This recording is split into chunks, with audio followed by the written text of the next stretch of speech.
नमस्कार व्यूअर्स, मैं हूं अमीश देवगन और आप देख रहे हैं इस समय वीकेंड का सबसे भरोसेमंद कार्यक्रम ये देश है हमारा।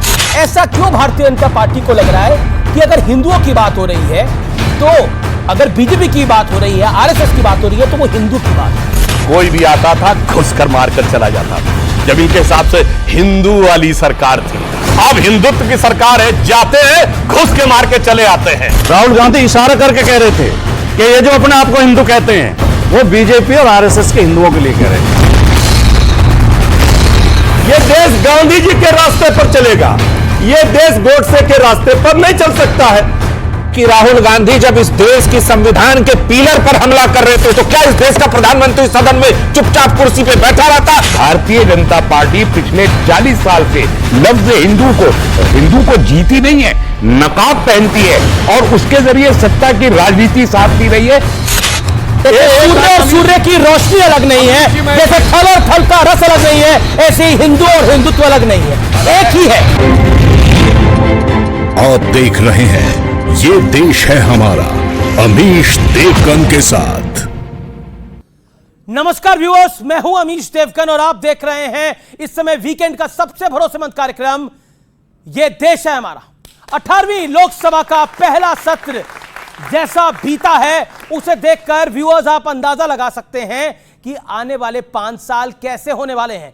यह देश है हमारा में आज इसी पर हम चर्चा और विमर्श करेंगे। उम्मीद की जा रही थी कि विपक्ष अपनी संख्या में इजाफे के साथ लोकसभा में जन कल्याण के मुद्दों पर बहस में भी इजाफा करेगा और थोड़ा प्रयास भी किया, लेकिन हुआ कुछ अलग। 10 साल बाद विपक्ष को नेता प्रतिपक्ष का पद मिला, राहुल गांधी को इसकी जिम्मेदारी सौंपी गई, लेकिन पहले ही राउंड में उन्होंने एक के बाद एक ऐसे कई दावे करे व्यूअर्स जिससे विपक्ष घिरता नजर आया। और बीजेपी का आरोप है कि राहुल गांधी ने भरी लोकसभा में देश के हिंदुओं को हिंसक बता दिया। खुद प्रधानमंत्री मोदी ने लोकसभा में खड़े होकर इस पर घनघोर आपत्ति जताई। प्रधानमंत्री मोदी ने तो यहां तक पूछ लिया कि राहुल गांधी का बयान क्या किसी सियासी प्रयोग की बड़ी तैयारी है। हालांकि कांग्रेस का दावा है कि राहुल गांधी ने सिर्फ बीजेपी के हिंदुओं को हिंसक बताया है और इस पर क्लैरिफिकेशन भी दी, लेकिन बीते हफ्ते इलाहाबाद हाई कोर्ट से भी एक बहुत बड़ी खबर आई व्यूअर्स, क्योंकि हाई कोर्ट ने एक याचिका पर सुनवाई करते हुए आशंका जताई कि अगर अवैध धर्मांतरण जारी रहा तो जल्द देश में अल्पसंख्यक बहुसंख्यक हो सकते हैं। लेकिन आज का सबसे बड़ा मूल प्रश्न है कि क्या हिंदुओं को आपत्तिजनक टिप्पणी के पीछे वाकई कोई सियासी पॉलिटिकल प्लान है, षड्यंत्र है? आज जनता जनार्दन के बीच इसी मुद्दे पर यह देश है हमारा में होगी सबसे बड़ी चर्चा। अभिनंदन आपका वीकेंड के सबसे भरोसेमंद कार्यक्रम यह देश है हमारा में।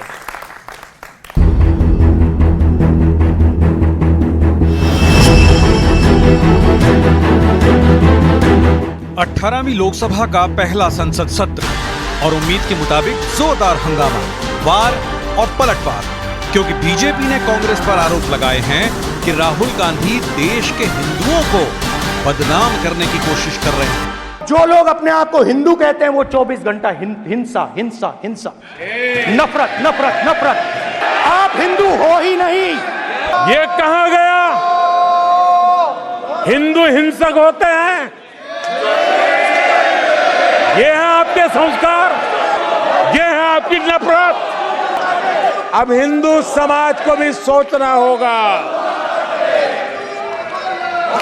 क्या ये अपमानजनक बयान संयोग है या कोई प्रयोग की तैयारी है? हालांकि विपक्ष का दावा है कि राहुल गांधी केवल बीजेपी के हिंदुओं की बात कर रहे थे। हिंदुओं का अपमान नहीं कर सकते, बहुत स्पष्ट बोला है उन्होंने बीजेपी के बारे में बोला है, उन्होंने बीजेपी के नेताओं के बारे में बोला है।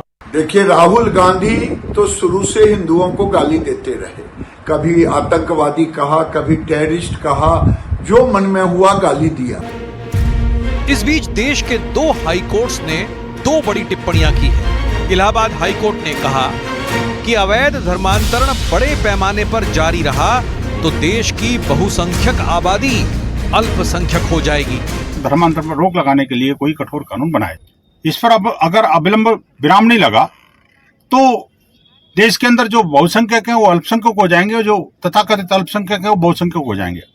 जो लोग भी धर्मांतरण का काम कराते हैं वो लोग कुछ ऐसे लोग हैं जो छुपे हुए हैं, मगर अवामी एतबार से ऐसा कोई काम यहाँ पर नहीं हो रहा है धर्मांतरण का। इसके अलावा झारखंड हाईकोर्ट ने कहा कि घुसपैठियों का भारत में प्रवेश रोकना होगा।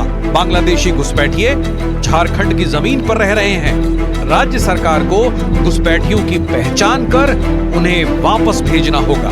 बांग्लादेश लोग को यहाँ आना, फिर हमारी जो हमारे ट्राइबल बेटियां हैं उनके साथ फिर शादी करना, फिर यहाँ के लोग, फिर उनके संपत्ति पे नजर, कुल मिला कह सकते हैं ये देश हित में नहीं। लेकिन आज का सबसे बड़ा सवाल है कि क्या वाकई देश की बहुसंख्यक आबादी के खिलाफ सोचा समझा सियासी प्रयोग हो रहा है? और आज के बहस के बड़े मुद्दे क्या है, क्योंकि यह कार्यक्रम सबसे ज्यादा देखा जाना चाहता है, तो इसलिए पूरी जिम्मेदारी से हम बात करते हैं। क्या वोट बैंक को साधने के लिए हिंदू और हिंदुत्व पर सवाल खड़े करे जा रहे हैं? विपक्ष चुनाव में हारा तो मोदी के खिलाफ एक भ्रमजाल का सहारा लिया जा रहा है, क्योंकि अग्निवीर से लेकर किसानों के ऊपर एक भ्रम फैलाने का प्रयास हुआ, और जो कि एक्सपोज भी हुआ बीते एक हफ्ते के अंदर।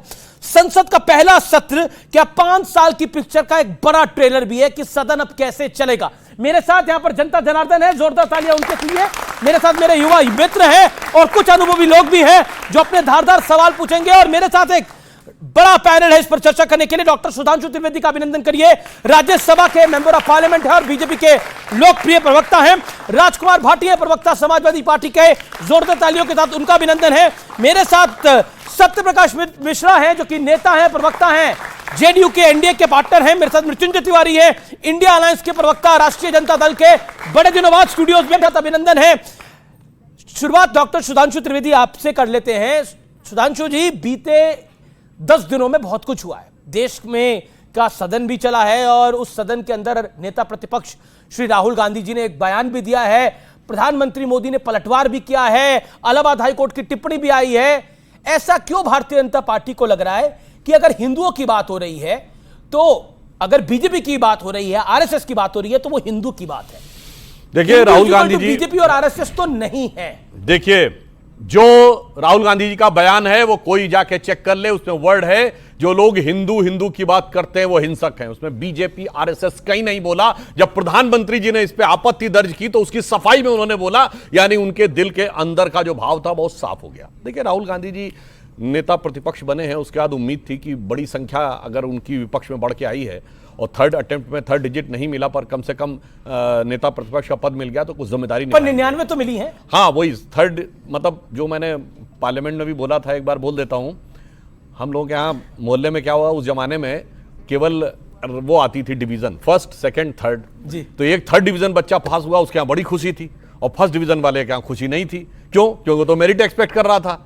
तो उसने पूछा भाई थर्ड डिवीजन वाले तुम इतने खुश क्यों? तो जानते हो उसने क्या बोला? उसने, अरे इनकी तो एक ही डिवीजन है ना, हमारी 3 है, फर्स्ट डिवीजन विद 2 बॉडीगार्ड। तो कांग्रेस की स्थिति इस समय यह है कि वो फर्स्ट डिवीजन विद 2 बॉडीगार्ड्स को लेकर बहुत खुश है। मगर मैं एक बात कहना चाहता हूं, सदन के पटल पे खड़े होकर आप झूठ बोलेंगे। नंबर 1, उन्होंने कहा एमएसपी नहीं दी जा रही है। कृषि मंत्री ने तुरंत खड़े होकर कहा कि एमएसपी 2.5 गुना बढ़ी, और भी लेटेस्ट एमएसपी नहीं दी जा रही जैसा वक्तव्य आप सदन के पटल पे खड़े होकर कैसे हो सकते? दूसरा, उन्होंने कहा अग्निवीर को कोई मुआवजा नहीं मिला। रक्षा मंत्री जी ने खड़े होकर कहा कि 1 करोड़ मुआवजा मिला। उसके बाद उन्होंने फिर वो ट्वीट किया, सेना का क्लैरिफिकेशन आ गया।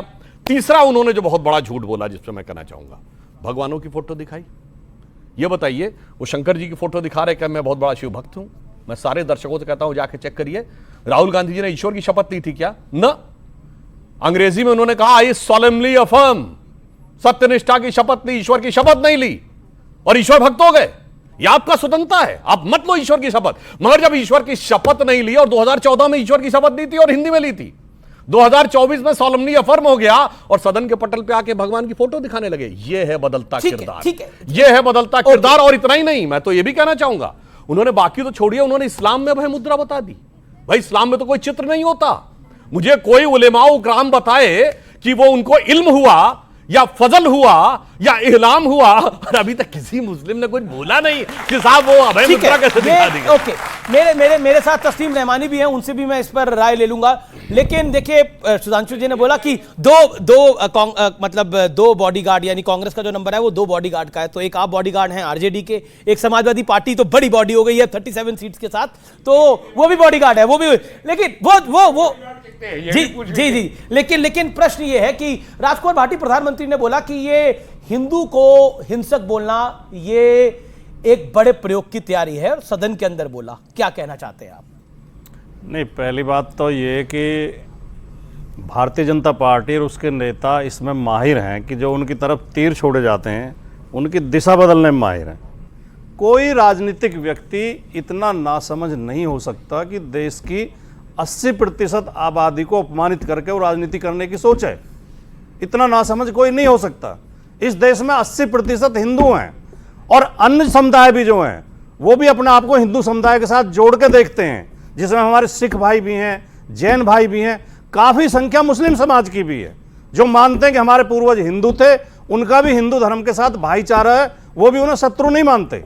तो कौन राजनीतिक व्यक्ति होगा जो इस तरह की बात, वो स्पष्ट तौर पर कह रहे थे, वो स्पष्ट तौर पर कह रहे थे कि ये बात जो हिंदू की करते हैं, ये जो हिंदू अपने आप को कहते हैं, ये लोग हिंदुओं को हिंसक बना रहे हैं। इशारों को समझ रहा हूं मैं पूरी तरह से। मैं डॉक्टर सुधा, आपका जो इशारा था मैं उन्हीं के पास, सुधांशु त्रिवेदी, इतना ना समझ तो कोई भी नहीं होगा। राजकुमार भाटी ने सही बोली कि 80%। बोलिए आप कंप्लीट कीजिए सर। दूसरी बात ये भी बहुत जरूरी है कहना जी कि हिंदू का नारा देके ये हिंदू के नाम पर मुसलमान से हिंदू को डरा के वोट हासिल करते हैं, लेकिन हिंदुओं का ही हकों की हकमारी करते हैं, हिंदुओं के अधिकारों का हनन करते हैं।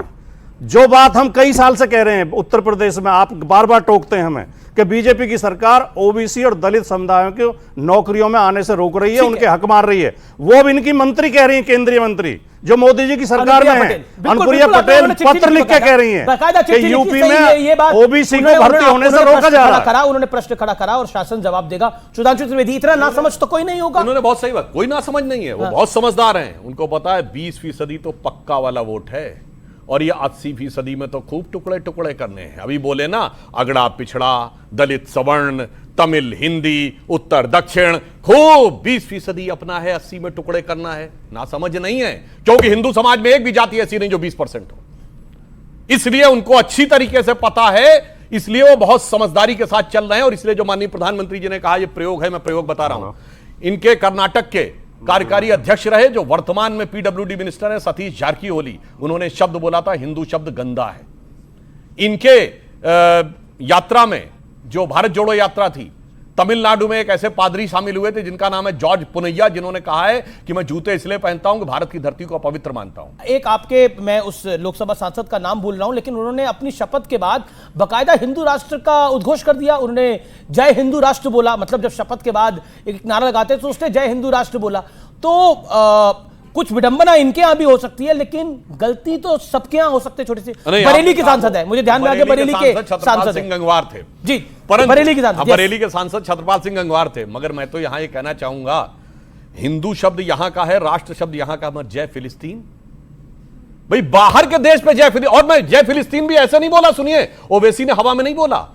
कांग्रेस पार्टी ने सीडब्ल्यूसी में इजराइल हमास की लड़ाई में फिलिस्तीन के पक्ष में प्रस्ताव पारित किया। ठीक है, आपने यू मेड योर पॉइंट जी। नहीं, दूसरी बात सुनिए, जी, जी, जी। सोनिया गांधी ने आर्टिकल्स लिखे फिलिस्तीन के पक्ष में, इजराइल हमास के संदर्भ में। प्रियंका गांधी का ट्वीट है, अगर अंतरराष्ट्रीय विचारों पे है तो क्या चीन ताइवान के ऊपर कोई आर्टिकल आपने देखा है?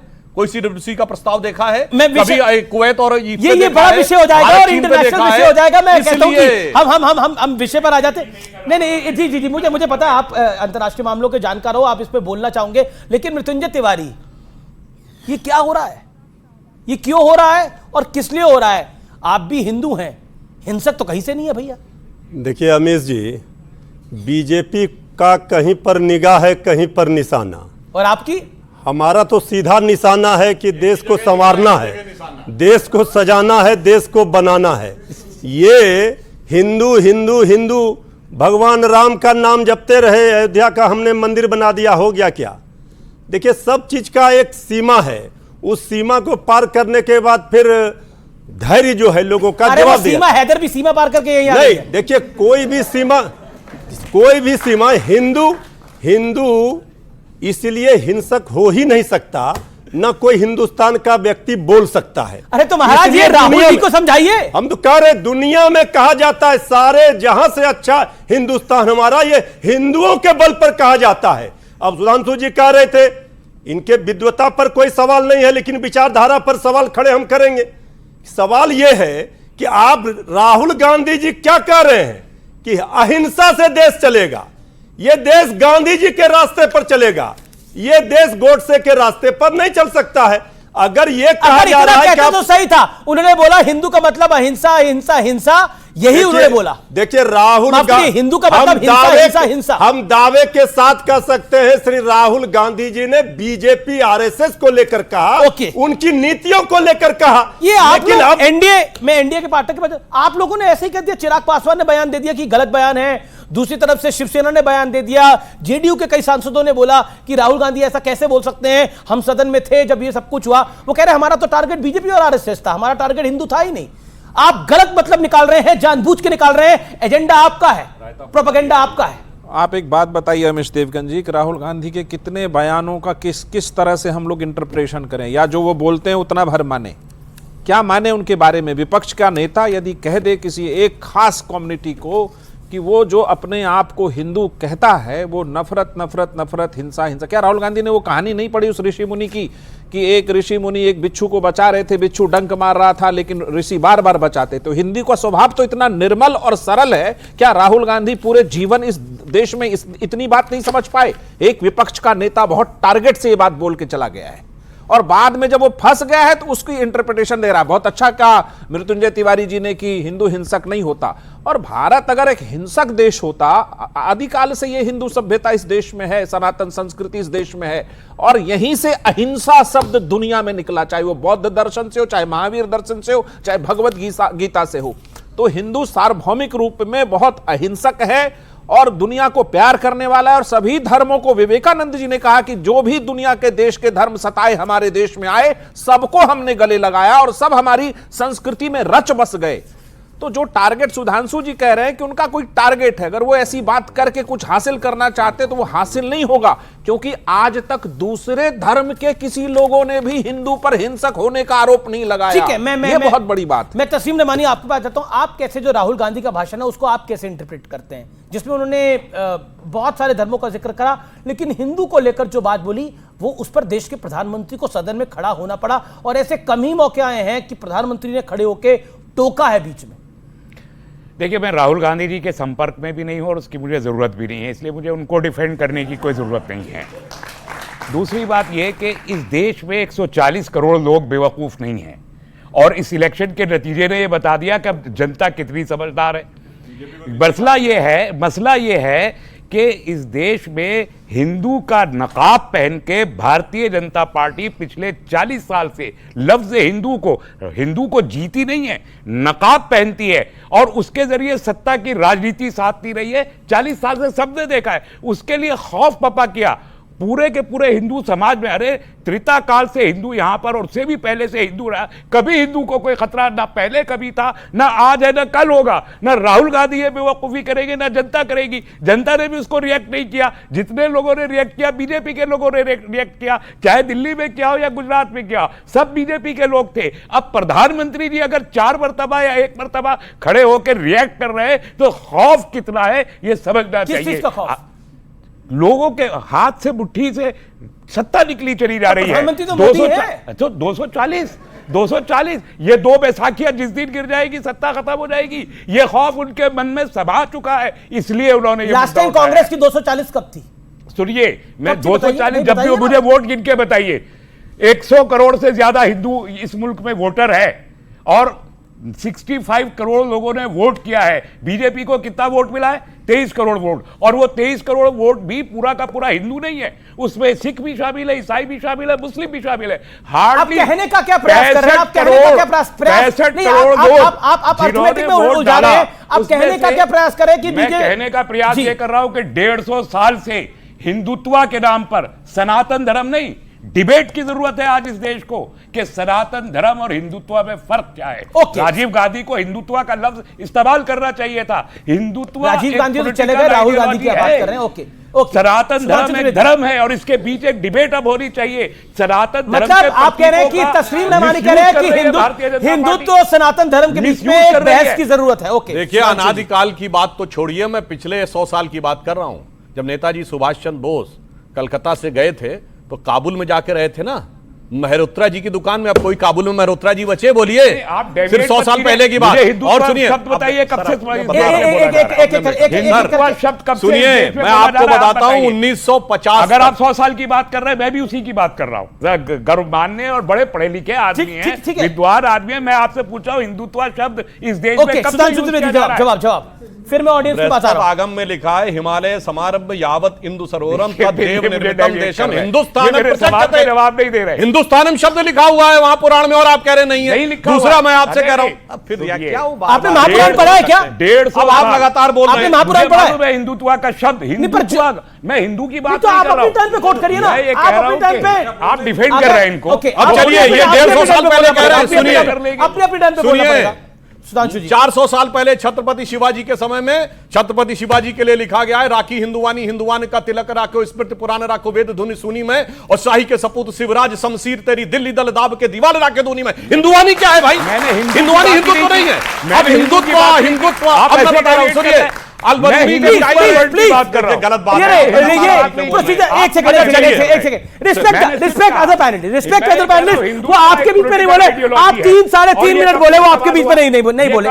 अल-बरूनी ने बताया है कि 300 सालों तक, अरब आक्रमण के बाद महमूद गजनी तक, काबुल में जिनका राज था उस डायनेस्टी का नाम था हिंदू शाही डायनेस्टी, जिसके जयपाल और धर्मपाल थे। अब करें हिंदू शब्द इनको अभी 100-150 साल पहले नजर आ रहा है।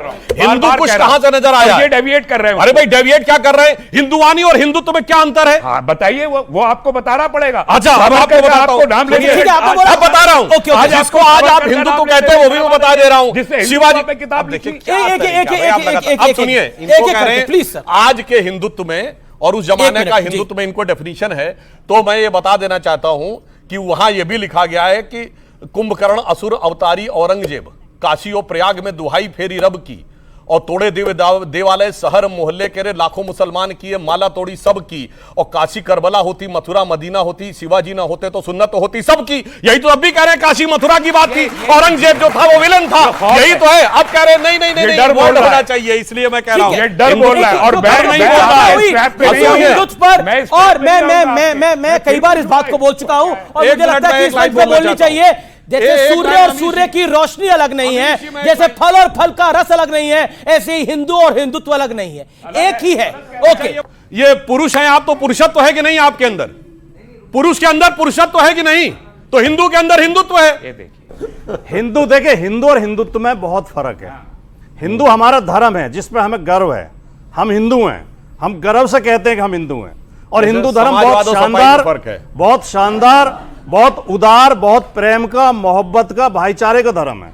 और हिंदुत्व एक राजनीतिक विचारधारा जिसे सावरकर ने दिया नाम। हिंदुत्व किताब उन्होंने लिखी 1930 में जब वो जेल में थे जी। हिंदुत्व शब्द पहली बार सावरकर की किताब हिंदुत्व में आया है। अब हम जो उन्होंने उदाहरण दिए जितने भी, वो सारे हिंदू के दिए। चलिए सर, मैं उसी पर जो कविता पेश कर रहे थे, तो राहुल गांधी ने हिंदुत्व का नाम लिया था या हिंदू का नाम लिया था? इस पर भी क्लैरिफाई दे दीजिए। राहुल गांधी ने जो कोट करा, राहुल गांधी ने जो बोला, मैं बोलता हूं, राहुल गांधी ने बोला जो लोग अपने आप को हिंदू कहते हैं वो 24 घंटे हिंसा हिंसा हिंसा, नफरत नफरत नफरत, आप हिंदू हो ही नहीं। उसमें हिंदुत्व का ही नहीं था। अगर इस परिभाषा से भी आते हैं, इस परिभाषा से भी आते हैं, तो राहुल गांधी ने हिंदुत्व की बात नहीं करी, हिंदू की बात करी। दो वाक्य राहुल गांधी इशारा करके कह रहे थे कि ये जो अपने आप को हिंदू कहते हैं वो बीजेपी और आरएसएस के हिंदुओं के लिए कह रहे थे। ये लोगों को हिंसक बनाने का प्रयास बोलते थे, हिंदू को सारे बताइए नहीं, अब शपथ का पूछ रहे हैं, सत्य और निष्ठा के बिना ईश्वर का क्या महत्व है? जहां सत्य और निष्ठा में तो ईश्वर अपना आप है। आप बिना सत्य के ईश्वर को मानते हैं भैया, यही जब सत्य और निष्ठा है तो ईश्वर की शपथ तो ईश्वर सत्यप्रकाश जी की बारी है। सत्यप्रकाश जी, बदल गया ईमान। राहुल जी वो कह नहीं रहे थे जो मोदी जी समझ गए। राहुल जी वो कह नहीं रहे थे जो सुधांशु त्रिवेदी समझ रहे हैं। राहुल जी वो कह नहीं रहे थे जो चिराग पासवान, जेडीयू के कई नेता, लल्लन सिंह समझ रहे हैं। वो कहा ही नहीं था उन्होंने। अब देखिए क्या है कि राहुल गांधी जी की राजनीति जिस धुरी पर टिकी हुई है और जिस फ्रस्ट्रेशन पर टिकी हुई है कि 3 बार नकार दिए गए हैं, तो वो विपक्ष के नेता के हैसियत के तौर पर कोई चित्र ला करके हिंदू धर्म को अलग अलग ढंग से वो बता भी रहे कि हिंदू डरता नहीं। आखिर वो ये भी बताने की कोशिश कर रहे हैं किसी धार्मिक ग्रुप को कि आपको कोई डराने की कोशिश कर रहा है, जबकि बात ऐसी बिल्कुल नहीं है। संविधानवाद है देश में, तो राहुल गांधी उस समय संविधानवाद कहां भूल गए जब वो हिंदू को पूरे हिंसक बताने लगे। मेरा मानना है कि राहुल गांधी जी को इस बात के लिए सार्वजनिक रूप में माफी मांगनी पड़ेगी। जी, मृत्युंजय तिवारी। देखिए, बड़ा अफसोस होता है, सत्ता में तो ये आ गए हैं, लेकिन जब राहुल गांधी जी ने अपने विपक्ष के नेता के रूप में पहली बार भाषण उन्होंने किया तो उन्होंने हर एक उस मुद्दे को उठाया जिससे जनता का सरोकार था, चाहे वो नीट प्रश्न पत्र परीक्षा का लीक का मामला हो, मणिपुर का मामला हो, किसानों का मामला हो, लेकिन ये सारे मामले भूल गए। और विषय क्या बना, वो कह रहे हैं बीजेपी को जो लोग करते हैं सांकेतिक रूप से, तो ये कह रहे हिंदू सर, अरे आपने चलिए आपने बोला हिंदू और हिंदुत्व पर उनको मिस इंटरप्रेट कर दिया भारतीय जनता पार्टी ने, एनडीए ने, जेडीयू ने, चिराग पासवान की पार्टी ने, इन सबने, शिवसेना ने गलत इंटरप्रेट करा। राहुल जी अग्निवीर पर क्या बोले, मैं इस देश के दर्शकों को बताना चाहता हूं। उन्होंने बोला अग्निवीर यूज एंड थ्रो मजदूर है। मतलब मैं कहता हूं कि अग्निवीर योजनाओं में खामियां होंगी जिनको दुरुस्त करा जा सकता है, इसमें कोई बात नहीं है, लेकिन यह कहना अग्निवीर के अंदर जो काम कर रहे हैं वो देश को समर्पित है, वो यूज एंड थ्रो मजदूर है, क्यों कहना, ये क्यों कहना था? उन्होंने ये कहा कि जब 4 वर्षों के लिए सांसद भी चुने जाते हैं तो वो 5 वर्षों के लिए चुने जाते हैं जी, लेकिन जब 4 वर्षों के लिए ही उनकी नौकरी की गारंटी है तो उस पर राहुल गांधी जी ने कहा। लेकिन जब प्रधानमंत्री मोदी बोले, और ये राजकुमार भाटी और मृत्युंजय तिवारी आपको दोनों को जॉइंट इसका जवाब देना चाहिए, जब प्रधानमंत्री बोले, राहुल जी ने मुद्दे उठाए और उनको सत्ता पक्ष ने शांति से सुना, जबकि सत्ता पक्ष की संख्या 300 के आसपास थी। नहीं, शांति से सुना, नहीं, बिल्कुल शांति से सुना गया, बिल्कुल शांति से सुना गया। अच्छा, लेकिन प्रधानमंत्री जब बोले पूरा टाइम हंगामा रहा और राज्यसभा में तो वॉकआउट हो गया। जब राहुल गांधी, तो प्रधानमंत्री ने मणिपुर पे बोला, नीट पे बोला, अग्निवीर पर बोला, महंगाई पर बोला, इकोनॉमिक्स पे बोला, और किस पे बोलेंगे वो? राहुल गांधी जी की जीत उसी समय हो गई, जनता का दिल उन्होंने जीत लिया जब राहुल गांधी जी के भाषण में आदरणीय प्रधानमंत्री जी खड़े हो गए और राजनाथ सिंह जी खड़े हो गए, शिवराज सिंह जी, यही राहुल गांधी जी की जीत है, आदरणीय अमित शाह जी खड़े हो गए। इसका मतलब है सीधे तीर निशाने पर लगा। आपके 3-4 बड़े नेता जो हैं वो तमाम लोग खड़े हो गए, शिवराज सिंह चौहान, अमित शाह, राजनाथ सिंह, प्रधानमंत्री नरेंद्र मोदी। अच्छा, सत्यप्रकाश भी कह रहे हैं, बिल्कुल आप मिस कर रहे हैं। नहीं, राहुल गांधी जैसे ही खड़े हुए, बीजेपी के सांसदों ने मोदी मोदी मोदी नारे लगाने शुरू कर दिए, शोर मचाना शुरू कर दिया। तो शुरुआत तो इन्होंने की। ओके। ये गर्व का विषय है कि राहुल गांधी जब इस देश की संविधान के पिलर पर हमला कर रहे थे, इस देश की संविधान की मूल भावना पर हमला कर रहे थे, इस देश की संस्कृति पर हमला कर रहे थे, तो क्या इस देश का प्रधानमंत्री सदन में चुपचाप कुर्सी पे बैठा रहता? क्या इस देश का गृह मंत्री चुपचाप कुर्सी पे बैठा रहता? वो खड़े होकर के उसको चुनौती दिए कि आपने गलत बात करी है, और गलत को गलत कहना सत्ता पक्ष की जिम्मेदारी है। ठीक है, ओके। ये तो ऐसा दिल जीतने की बात कही कि मैच में कोई बॉलर ने गलत बॉल फेंक दी, अंपायर ने टोका, 2 बॉल है, कहा देखो अंपायर को बोलना पड़ गया इसलिए मैं मैच जीत गया। उस ढंग की आप बात करने का प्रयास कर रहे हैं। अभी हमारे भाटी जी ने कहा कि हम मुद्दे की बात नहीं करते। जनाब, मैं याद दिलाना चाहता हूं, आप लोगों को हिंदू शब्द से इतनी नफरत है कि हम लोगों के बचपन के जमाने में, याद करिए, जब भारत की ग्रोथ रेट 2% होती थी तो उसे हिंदू ग्रोथ रेट कहा गया। उसका क्या हिंदू से लेने देना था? पूरी दुनिया में भारत का मजाक उड़ाया गया। ये जो लोग कहते हैं कि इनको हिंदू शब्द समझ में आता है, हिंदुत्व तो नहीं समझ में आता है, पूरे दौर में जब इनकी सरकारें रही 1.5%, 1.8%, 2% रेट ऑफ ग्रोथ। मैं पूछना चाहता हूं, जब आप लोगों की सरकार थी, जिसको आप कहते हैं हिंदू, मैं मानता हूं, कितना था फॉरेन एक्सचेंज रिजर्व? 1 बिलियन के नीचे 1991 में सोना गिरवी रखा गया था। और जब हिंदुत्व वालों की सरकार आई, अटल जी की सरकार 5.5-6%, 100 बिलियन पहुंचा 2004 में। मोदी जी की सरकार में 500 बिलियन पहुंचा फॉरेन एक्सचेंज रिजर्व, आज 650 बिलियन फॉरेन एक्सचेंज रिजर्व। आज ग्रोथ रेट कितनी? 8.2%, तब थी 2%, तब महंगाई 26%, 12%, 16%, 17%, आज महंगाई 5% से कम 4.75%। और तब कोई भी आता था घुस कर मारकर चला जाता था, जब इनके हिसाब से हिंदू वाली सरकार थी। अब हिंदुत्व की सरकार है, जाते हैं घुस के मार के चले आते हैं।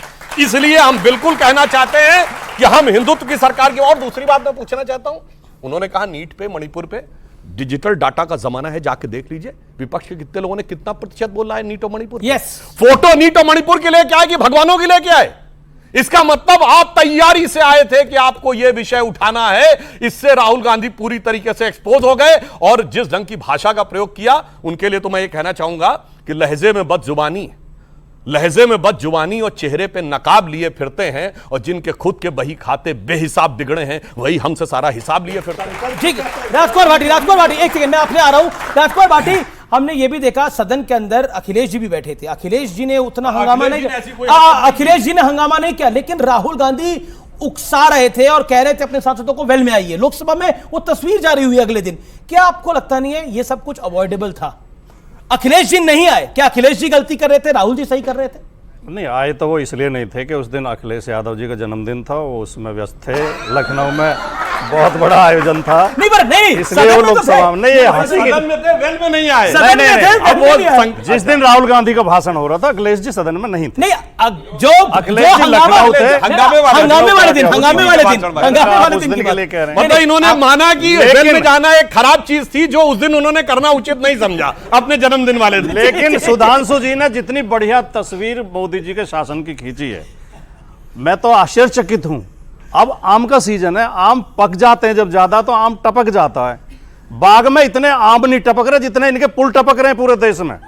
10-12 पुल गिर चुके हैं इनके जमाने। जो राम मंदिर इनका सबसे बड़ा प्रोजेक्ट है, उसके गर्भगृह टपक रहा है, वहां पानी भर गया, सड़कें धंस रही हैं जगह जगह, रामपथ धंस गया, एयरपोर्ट टपक रहे हैं। मोदी जी का विकास तो चिंगाड़ के बोल रहा है कि इसमें भ्रष्टाचार हुआ है।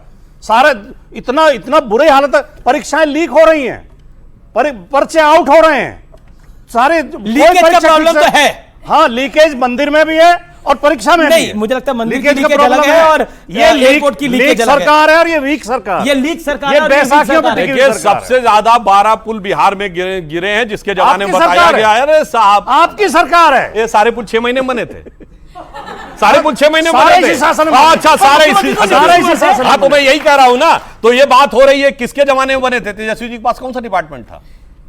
अरे भैया, जमीन, पुल, जायदाद सब करने वाली महारत। एक सेकंड, ये डबल इंजन की सरकार, एक अपराध की और एक भ्रष्टाचार की। ठीक है, ये 20 साल से सरकार में है। देखिए, उन्होंने कहा है कि ये लीक और ये गिरने वाली सरकार है, वीक और लीक नहीं, ये सबसे सटीक सरकार है। देखिए, जो पुल गिरने की घटना बिहार में हुई, इसकी जांच जारी है। जो भी इसमें दोषी गिरा तो सही पुल ना, नहीं, उसके कारण हैं, ड्रेजिंग कारण है और डिसिल्टिंग कारण है, जिसको कॉन्ट्रैक्ट में दिया गया। हर चीज का कारण होता है, नहीं इंसान ऊपर भी चले जाता है। देखिए, आप एक बात समझिए, अगर पुल गिरा है तो सरकार उसको बनाई भी, और इसको स्वीकार कर नहीं, गिर सकता है। अगर किसी की गलती होगी तो गिर सकता है।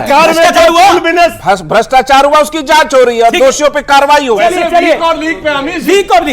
लीक से मुझे अचानक याद आ गया, विकी लीक्स में एक बयान आया था राहुल गांधी का, जिसमें वो कह रहे थे अमेरिकी अधिकारियों से कि लश्कर तैयबा से ज्यादा खतरनाक हिंदुओं का एग्रेशन है। वैसे मैं ये नहीं कहता विकीलीक्स में जो लिखा सब कुछ सही है, पर आज तक कांग्रेस पार्टी राहुल गांधी ने उसका खंडन नहीं किया। आपका सवाल क्या है? पॉइंट क्या है? सवाल क्या है? अमीश जी प्लीज माइक मत हटाइएगा। 2 सवाल है, भाटी जी, रहमानी साहब और तिवारी जी। जी। राहुल गांधी नीट पर बात करते हैं, अग्निवीर पर बात करते हैं, महिला के केवल मणिपुर में है, बंगाल की संदेशखाली में महिला नहीं है, दिनाजपुर में महिला नहीं है। और दूसरी बात, आपने भाटी जी अभी कहा कि हिंदू होने पर गर्व है, लेकिन रहमानी जी, भाटी जी और तिवारी जी, सनातन पर जब कोई कीड़ा मकोड़ा बोलता है तो दर्द नहीं होता है, HIV एड्स बोलता है तो दर्द नहीं होता है।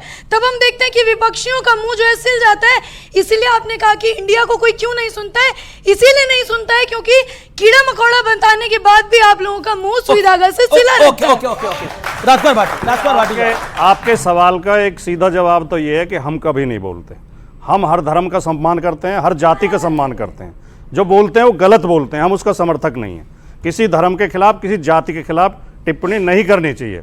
दूसरे इसका जो सत्यता है वो ये है कि कुछ कट्टर हिंदू कट्टर मुसलमान हैं दोनों तरफ, वरना ज्यादा तादाद में इंसान हैं दोनों तरफ जी। दोनों तरफ कुछ खराब लोग हैं, उनका बहिष्कार होना चाहिए, उनकी निंदा होनी चाहिए। जी जी। अच्छा, कट्टर हिंदू दोनों तरफ हैं। ये दागिस्तान में जाके जो चर्चों पे हमला हो गया, वहां भी कट्टर हिंदू हैं। आप करो गुमराह, वहां भी आपका नाम घुमाने का, आप भैया श्रीलंका में चर्च पे हमला हो रहा है, वहां भी हिंदू है। हमास पे जाके हमला हो रहा है, वहां भी हिंदुओं की वजह से हो रहा है। बर्मा में रोहिंग्या वाले में हिंदुओं की वजह से हो रहा है। सुनिए, बोस्निया हर्ज़ेगोविना में हिंदुओं की वजह से हो रहा है, बेल्जियम में हिंदुओं की वजह से हो रहा है। सुनिए, लंदन, मैड्रिड, न्यूयॉर्क में हिंदुओं की वजह से हो रहा है, सिडनी में हो रहा है। ऐसा मत कहिए। 122 लोगों की शहादत हो गई, जो भारत के लोग नहीं थे। आप उनकी बात नहीं करेंगे, हाथरस में। आप मुझे बताइए कि उस बाबा को पॉलिटिकल संरक्षण कौन दे रहा है और क्यों दे रहा है? ये जवाब देना चाहिए। सारी बातें सामने आ जाएंगी पॉलिटिकल संरक्षण की बात, जो इन्होंने गंभीर बात कही है। रामगोपाल यादव ने बोला कि ऐसे हादसे होते रहते हैं। रामगोपाल यादव ने बोला, सपा के जिसने भी बोला, मैं तो 122 लोगों की बात कर रहा हूँ। ऐसे ऐसे हो जाते हैं। उन्होंने कहा ये षड्यंत्र नहीं है, हादसा है। हादसा, हाँ, उन्होंने बोला हादसे हो जाते हैं। यूपी के मुख्यमंत्री इसे षड्यंत्र बता के अपनी जिम्मेदारी से बचना चाह रहे हैं। नहीं, वो बच सकते हैं ना, रोकने की जिम्मेदारी यूपी सरकार की। मुझे बताइए कि ये जो बाबागिरी इस मुल्क में शुरू हुई है, इसका सनातन धर्म से क्या ताल्लुक है? सीधी सी बात, वो अलग मैं जो उनसे हम कहते हैं कि बिल्कुल मौलानागिरी ऐसी आपका विषय अलग है, सहमत हूं आपका विषय अलग है। ये जो फर्जी बाबा है, इनसे बच के रहना चाहिए। आई एग्री विद यू, आपने एक लेजिटिमेट पॉइंट उठाया है, लेकिन फर्जी बाबा है। लेकिन ऐसे कई फर्जी मौलाना भी है, ऐसे कई फर्जी उलेमा भी घूम रहे हैं। तो मेरा निवेदन है कि हर फर्जी से बचना चाहिए। Okay okay okay okay. अरे पहले देवानंद साहब, एक विपक्ष का जो नेता था राहुल गांधी जी, वो नेता है, नेता था नहीं, नेता है सर। मैं तो इसलिए कह रहा हूँ कि आने वाले टाइम में पता नहीं ना कि पहले ही दिन सदन में भ्रमित कर दिया उन्होंने लोगों को। संजय तिवारी बताइए, भ्रमित है ये? अब इन्होंने वैसे चश्मा भी डाला हुआ है, काला हो सकता है, इन्हें सब धुंधला धुंधला दिखाई दे रहा हो। उनके बातों पर क्या जवाब दिया जाए कि राहुल गांधी जी ने देश के नौजवानों, किसानों, माताओं, बहनों के सवाल उठाए, छात्रों, नौजवानों के सवाल। इसका जवाब आदरणीय प्रधानमंत्री जी 2.5 घंटे के अपने भाषणों में नहीं दे पाए, संतुष्ट नहीं कर पाए सदन को। ये सवाल अहम सवाल है। सुधांशु जी, मैं बता रहा हूं, प्रधानमंत्री संतुष्ट नहीं कर पाए। ईमानदारी में तो बात बताऊं, भ्रम में देश की जनता नहीं, भ्रम में ये दोनों है। देखिए, कांग्रेस का जो राइज हुआ है वो उन्हीं राज्यों में उन्होंने शानदार सफलता हासिल की जहां सहयोगियों के कंधे के ऊपर चढ़े हैं। प्रधानमंत्री जी ने कहा परजीवी है। उत्तर प्रदेश में 9.3% वोट पाके 6 सीटें पाई हैं उन्होंने। अब सर, आप अपने टर्न पे बोले, आप अपने टर्न पे बोले, मैं बता रहा हूं। राजस्थान में मैं आपसे जिम्मेदारी कह रहा हूं, जिन राज्यों में भाजपा और कांग्रेस का सीधा मुकाबला था, एक में भी कांग्रेस भाजपा से ज्यादा सीटें नहीं जीत पाई है। मगर जहां सबसे ज्यादा सीटें जीती हैं, केरल में मुस्लिम लीग के दम पे, महाराष्ट्र में महाविकास अघाड़ी के दम पे। और एक फैक्ट आपको बताऊं, आपको पता है कि इस चुनाव में सबसे बड़े अंतर से कौन जीता है? कौन सी लोकसभा जीती गई है? किसी को पता है? पता है, बताइए कौन सी? धुबरी। हाँ, धुबरी। कितने से? 10,25,000 से कांग्रेस के रकीबुल हसन जीते हैं। और असम में ये वो इलाका जिसके लिए मिनी बांग्लादेश कहा जाता है, जिसमें सबसे ज्यादा डेमोग्राफिक चेंज आया है। और बदरुद्दीन अजमल चुनाव हार गए। AIUDF की कीमत पे आगे बढ़े, तेलंगाना राष्ट्र समिति की कीमत पे तेलंगाना में आगे बढ़े, JDS की कीमत पर ये आगे बढ़े कर्नाटक में। अब सोच लीजिए आरजेडी और सपा का क्या होने वाला है। भाई, ये सपा और ये एक साथ जो आए थे। लेकिन इसी डेमोग्राफिक चेंज की बात झारखंड हाईकोर्ट ने करी। इसी की तरफ इलाहाबाद हाईकोर्ट का आया। 10 साल से सत्ता में कर क्या रहे? क्या करें? अरे भाई, हम तो सीए ला रहे हैं, तो सीए लाने के बाद आप पालन कर रहे हैं, एनआरसी के लिए आप हल्ला मचाते चले जा रहे हैं। सीए का घुसपैठियों से क्या ताल्लुक है? आप लेकिन ये डेमोग्राफिक चेंज की बात तो करी ना, ये डेमोग्राफिक चेंज की बात तो करी। अगर ऐसा हो रहा है, मुझे नहीं मालूम हाईकोर्ट के पास क्या इंफॉर्मेशन है, हाईकोर्ट बताएगा। आपको नहीं लग रहा ऐसा हो रहा है? नहीं, बिल्कुल मुझे नहीं लग रहा। और अगर एक और इनको बता देता हूं, 10 साल में ये क्या कर रहे हैं? 10 साल में सिर्फ टेलीविजन पे डिबेट करते रहे। 10 साल से आपके कह रहे सरकार आपकी है, वो कह रहे हम क्या करेंगे इसके अंदर? हमारी सरकार आने के बाद घुसपैठ रुक गई है। उस जमाने में, अब एक मिनट सर पूरा सुनिए, IMDT एक्ट को क्वैश करते समय 2006 में सुप्रीम कोर्ट ऑफ इंडिया ने जो कहा था उसकी प्रोसीडिंग कोई जाके पढ़ ले। उस समय असम के गवर्नर की रिपोर्ट थी कि पर डे 5,000 लोग एंट्री कर रहे हैं। और सुप्रीम कोर्ट ने कहा this Bangladeshi infiltration is about to extend aggression over India. क्या ये जो इलाहाबाद हाईकोर्ट की टिप्पणी झारखंड हाईकोर्ट ने जो बोला, क्या ये वाकई ये विचारणीय विषय है? कि अगर डेमोग्राफिक चेंज हिंदुस्तान में हो रहा है, और इलाहाबाद हाईकोर्ट ने तो बहुत आगे निकल गया, उन्होंने तो बोला कि अगर इसी तरह का बदलाव चलता रहा तो बहुसंख्यक अल्पसंख्यक हो जाएगा और अल्पसंख्यक बहुसंख्यक हो जाएगा। देखिए, उच्च न्यायालय की ऐसी टिप्पणी पर थोड़ा गौर करने की बात इसलिए है कि उसके सामने कुछ साक्ष्य होंगे, लेकिन चिंता विशेष करने की जरूरत नहीं है, क्योंकि सरकार इस बात को समझती है और डेमोग्राफी के बदलने का जो पैमाना है इस देश का, उसको सरकार घुसपैठ है। अगर घुसपैठ है तो उसको रोकना है। अब घुसपैठ जो हो चुकी है, जो हो चुका है उसको आप वापस भेज सकते हैं, ऐसा नहीं कि उसको वापस भेज नहीं सकते, आप उसको उसमें तो बहुत बड़ा विरोध है। नहीं, विरोध है, लेकिन अगर सरकार मुस्तैदी से काम करे तो उसको वापस भेजा जा सकता है।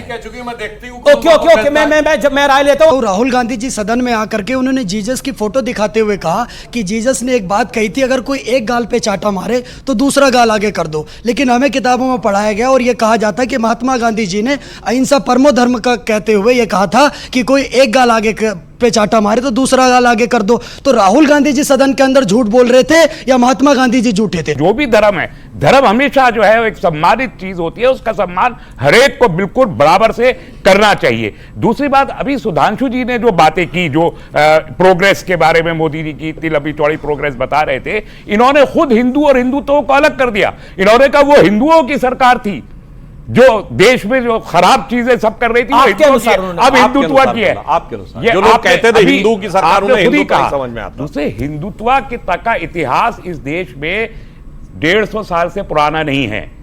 चंदन नाथ बासु ने सबसे पहले हिंदुत्व प्राकृतिक इतिहास के नाम से बंगाली में किताब लिखी थी, उससे पहले हिंदुत्व का शब्द नहीं था। और उसके बाद फौरन बाद बंकिम चंद्र चटर्जी ने, बीसी चटर्जी ने जो कुछ लिखा आनंद भट्ट में, उसको अगर ये बच्चे पढ़ लेंगे तो खुद शर्मिंदा हो जाएंगे कि क्या लिखा गया है उस नॉवेल में। मैं पॉलिटिक्स से हटकर एक बात कहता हूं। देखिए, सनातन यानी हिंदू कॉन्सेप्ट और बाकी में अंतर क्या है? बाकी सब में मानते हैं एक पॉइंट से शुरू हुआ और एक पॉइंट पर रुक गया। सनातन इसलिए कि वो परपीचुइटी में मानता है, चूंकि हम साइक्लिक प्रोसेस मानते हैं, हम कंटिन्यूटी में मानते हैं, इसलिए सनातन है। इसीलिए हमारे यहां काल चक्र बोला गया है। इसीलिए अब आइंस्टीन की थ्योरी ऑफ रिलेटिविटी में भी time is a cycle, it is not वो। इसीलिए आप देखिए परपीचुअल creation of destruction of universe की थ्योरी आ गई है, अब पैरेलल यूनिवर्स की थ्योरी आ गई है, यानी अनेकानेक ब्रह्मांड अनादिकाल से बनते रहते, बिगड़ते रहते, ये सनातन है। और ये हमारे यहां छोटे छोटे इस रूप में आया भजन में। बताइए, आपने भय प्रकट कृपाला दीन दयाला सुना होगा, उसमें लाइन क्या है? ब्रह्मांड निकाया निर्मित माया रोम रोम प्रतिवेद कहें, यानी इनके रोम रोम से अगणित ब्रह्मांड बनते हैं। सो मम उर्वासी जग उपहासी सुनत धीर मति थुर न रहे, तो वो मेरे गर्भ में आकर प्रवेश कर गए। कौशल्या जी कह रही किसको समझ में आ रही? इसीलिए हमारे कहा गया जासु अंश उपजय गुण खानी अगणित उमा रमा ब्रह्माणी अगणित ब्रह्मा विष्णु महेश। तो Sanatan is a very wide concept and it is in perpetuity, it is in continuity. Rajkumar Bhati, संसद का जो पहला सत्र था वो 5 साल की पिक्चर का ट्रेलर भी है एक तरह से। हाँ, कह सकते हैं, क्योंकि 10 साल मोदी जी बिना विपक्ष के नेता के प्रधानमंत्री रहे, सामने कोई नहीं था। 10 साल बाद अब जब चुनाव हुए, भारतीय जनता पार्टी की 63 सीटें कम हो गई, 303 से 240 पे आ गए। उन्हें 2 बैसाखियों पे सरकार चलानी पड़ रही है और उनके सामने एक सशक्त विपक्ष खड़ा है। पहले क्या था? कोई नेता विपक्ष नहीं था, अब सब बराबर थे विपक्ष के नेता। अब तो दोनों में से एक नेता विपक्ष हो गया। अब 2 लड़कों में से एक लड़का तो बड़का हो गया है और अब एक लड़का छुटका हो गया है। अब बड़का लड़का इतना फड़क फड़क के बोल रहा है कि सोचना पड़ेगा। लड़के क्या बात ही नहीं करे तेजस्वी यादव? अरे वो तो बेचारे है ही नहीं ना यहाँ पे संसद में। पर सुनिए, अपने अखिलेश जी तो वहां से विधानसभा में रहते तो कम से कम नेता प्रतिपक्ष रहते, तो वहां वो बड़का रहते। पर ये जो यहां पे आ गए, यहां तो राहुल गांधी निर्विवाद रूप से इनसे बड़े नेता हो गए, तो अब तो इनको राहुल गांधी के प्रशस्ति गान के अलावा और कुछ करना नहीं है। तो मैं तो कह रहा हूं विपक्ष का जो समीकरण देखिए। और एक और आपको बात बता दूं, ये 232 में 60 सीटें तो एक दूसरे के खिलाफ लड़के जीते हैं, जिसमें 13 पंजाब की, 20 जीते तो बीजेपी के खिलाफ है। नहीं, बीजेपी के खिलाफ कहां? कम्युनिस्ट पार्टी और कांग्रेस एक दूसरे के खिलाफ लड़के 19 सीटें केरल में जीती, वहां बीजेपी कहां थी? अंग्रेजों से सुनिए, पंजाब में 13 सीटें आम आदमी पार्टी कांग्रेस एक दूसरे के खिलाफ। भारतीय जनता पार्टी और आरएसएस के लोगों ने अंग्रेजों से ट्यूशन लेके एक बात बहुत अच्छी तरह सीखी कि डिवाइड एंड रूल, भाई उसी वो इनका रहता है। अब ये अखिलेश यादव और राहुल गांधी के बीच में भी 2 फाड़ कर रहे हैं। ये जातियों के नाम पे, पार्टियों के नाम पे, धर्म के नाम पे, भाषा के नाम पे, क्षेत्रवाद के नाम पे डिवाइड करते रहते हैं। ममता बनर्जी ने क्यों बोला कि नेता प्रतिपक्ष जब पूरा जब स्पीकर और डिप्टी स्पीकर का मामला है, उन्होंने बोला हमसे तो पूछा ही नहीं गया किसी से। ममता बनर्जी की पार्टी की ऑफिशियल लाइन थी सर, ये बीजेपी ने तो नहीं देखिए, बोला मैं ऐसे हवा में नहीं बोल रहा, और सुनिए, बार-बार एक लाइन बोल दूं। प्रश्न आता है कि बैसाखी की राजीव सरकार है, गांधी- एक सेकंड, बैसाखी की सरकार है, नजर आप पे चली जाती है, आप पर और टीडीपी पर। हम चुनाव पूर्व के गठबंधन है, तो फिर वैसाखी की सरकार कैसे हुई? 292 सीट जनता ने जनादेश दिया उस गठबंधन को, संविधान सम्मत उस गठबंधन के पास जनादेश है, उसने सरकार बनाया। राष्ट्रीय कार्यकारिणी जदयू ने पारित कर दिया प्रस्ताव कि अब जीवन भर एनडीए में ही बने रहेंगे जब तक ये पार्टी है। दूसरा एक सवाल है कि ये भाटी जी कह रहे थे कि 5 साल ऐसा चलेगा कि जो राहुल गांधी हरकत कर रहे हैं संसद में, तो चुनाव में झूठ बोल करके तो आप निकल सकते हैं, 99 पे निपटा देगी जनता। संसद में झूठ बोलकर नहीं निकलेंगे, 5-6 झूठ बोला है और सारे झूठ को मीडिया ने भी बेनकाब किया और देश की जनता रहमानी साहब, आप क्यों उम्मीद भरी नजरों से देख रहे हैं उनको? मैं इनको उम्मीद भरी नजरों से इसलिए देख रहा हूं कि 2025 के बाद ये जीवन भर की बात जीवन भर रहेगी या नहीं रहेगी, अभी ये भी नहीं कह पाएंगे, मैं भी नहीं कह पाऊंगा, वो तो कह रहे हैं। लेकिन देश हित में एनडीए बना है। अच्छी बात यह है मजबूत और अहंकारी सरकार नहीं बनी, कमजोर और मजबूर सरकार बनी है। जनता के बारे में सोचना पड़ेगा, अपोजिशन के लीडर ठीक है, ये आपने बोला। चलिए, ये पहला नतीजा है जिसमें जनता भी खुश है, विपक्ष भी खुश है और पक्ष भी खुश है। ऐसी खुशी कम देखने को मिलती है। लेकिन प्रधानमंत्री ने एक इंटरेस्टिंग बात बोली राजकुमार भाटी कि नंबर 543 में से 99 आए हैं, 100 में से 99 नहीं आए हैं। तो लेकिन खुशी ऐसी चल रही है कि 100 में से 99 नंबर आ गए हैं। लेकिन आप एक बात तो देखो कि 2 आदमी लगातार प्रयास कर रहे हैं। एक आदमी करोड़पति था, वो 50 लाख पे आ गया। एक आदमी 1 लाख का आदमी था, वो 25 लाख पे आ गया। तो एक की तरक्की हुई है, 50 लाख पर आया है ना 1 लाख वाला 25 लाख पे आया है, एक आगे बढ़ा है, मतलब एक नीचे आया है। ये तो आप देखेंगे। चलिए ठीक है। जो 50 साल तक लगातार स्पष्ट बहुमत पाते रहे, पिताजी के जमाने में 404 सीटें थी, 44 पे आ गए, तो कौन करोड़पति उस पे आया? एक लाइन, मुझे विश्वास है राहुल गांधी जी अपने कुल की परंपरा निभाएंगे। मुलायम सिंह जी ने कांग्रेस का वोट बैंक 1989-90 में यूपी में छीन लिया था कांग्रेस से। अब मुलायम सिंह जी के बेटे से, राजीव गांधी जी के बेटे, वो वोट बैंक छीन के दिखाएंगे। ठीक है, ओके। आप आखिरी लाइन कुछ मधुर सा बोलिएगा। मैं तो ये मधुर सा ये बोल रहा हूँ और सुधांशु जी को सुना रहा हूँ, ये बड़े अच्छे कवि हैं वो, कि उनका बांग्लादेश वहाँ है, उनका पाकिस्तान वहाँ है, कोई मुझे ये बता दे मेरा हिंदुस्तान कहाँ है।